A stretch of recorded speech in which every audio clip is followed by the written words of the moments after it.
L'autre partie, la plus grande, qui servira à l'élaboration du peigne, sera ouverte et égalisée.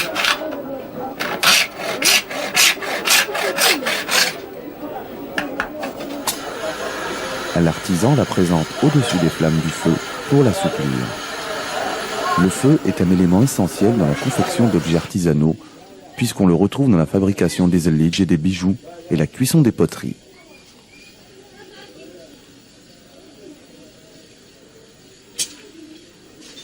Le génie des artisans réside dans leur aptitude à réaliser un travail de répétition dans des conditions souvent pénibles, près des flammes d'un feu ou en contact avec des matières ingrates.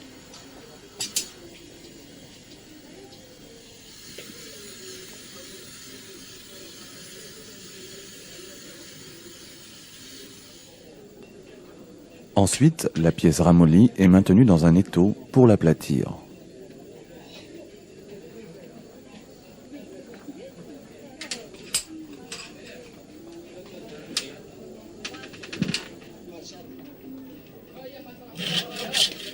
Quelle que soit la matière, la manière de la travailler, d'en tirer le meilleur profit possible, semble être la préoccupation constante des artisans.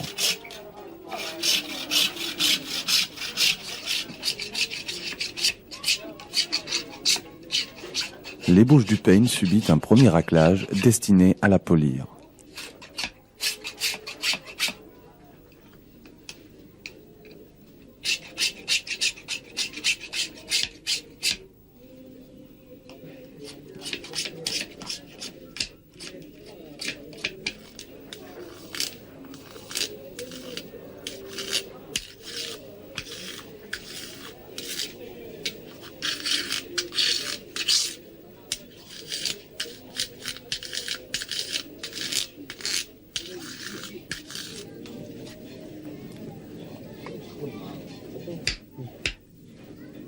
L'artisan maintient le peigne avec une grosse pince pour pouvoir y taillader les dents.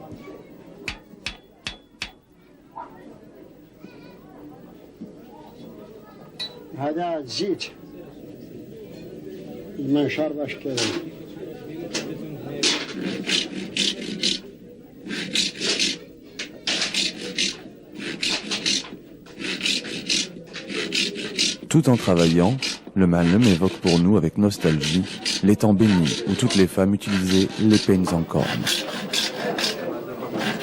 Les artisans recevaient la visite des élégantes qui venaient exprimer leur exigence pour la commande de cet indispensable outil de la beauté de leurs cheveux.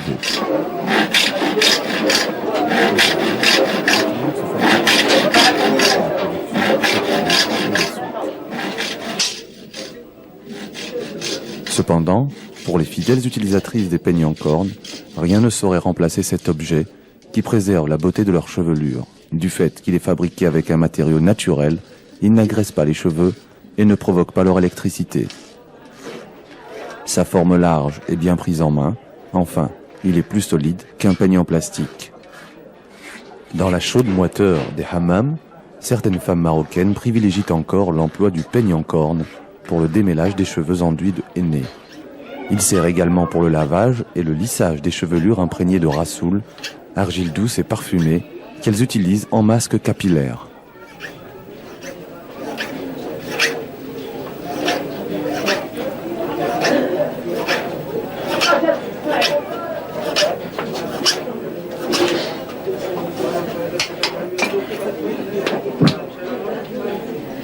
Aujourd'hui, plusieurs petits métiers traditionnels périclitent.